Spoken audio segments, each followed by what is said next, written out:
Hakan Rutri Unop Pra Arjar Arpuar Kaseng United Democratic Party lani ka UDP kala Pynbna Pynbna Yaki Kyrteng Jong ki lai puar Ngut ki Kyrtong ki Iakhun hak ke Elekshon Arjar Arpulai Jong ka darbar thau an ke Jilla Meghalaya ki Kyrteng ki bala pau khmat ki dei ki MLA bamenta badru ki menteri sarkar ki bakanthum ya uba kermen shilla na klirian uba lakmen rumboina amlarem uba brolding nongsi na mautharashan unong yalam ka UDP bad ulam phang ka ying darbar thau an ke Jilla Meghalaya uba met ba lingdo Chief Executive Member Jong Khasi Hills Autonomous District Council KHEDC uba Titas Khan na Sora uba Balajit Sindram na Shela uba Pius Marwen na Ranikor bad uba Nujor Kisungo na Mukayao Kiway par ki Kyrteng ki balapau ki long Dr. Amanwa na North Shillong uba HDR Lengdo na Soyong uba Remington Pengrup na Maukenrau uba Anthony Kongwang na Penusla bad Moonlight Pariat na Jowai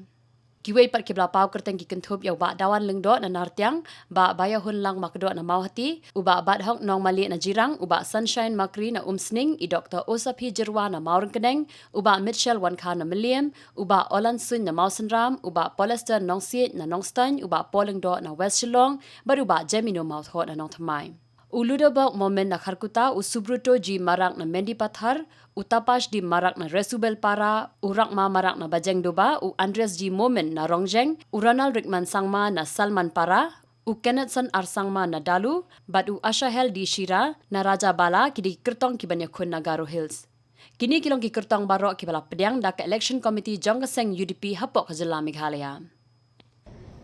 The politics always speaks about numbers. We have been able to save the state from losing its good image. In the previous election,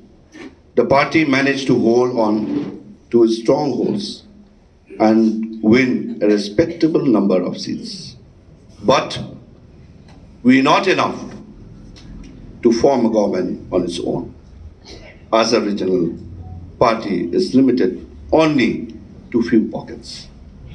We hope that this 2023, people will give us the mandate. Since in many pockets, the people of the state are in search of an independent political voice of their own. Many like me, the solution with this national party sees UDP as a political alternative. There is a political vacuum to be filled, but the party has not been able to convince the voters and present itself as a viable political choice for them in these last elections.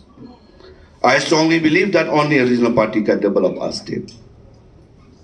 stand against injustice meted out to the state and stand up for its language and culture.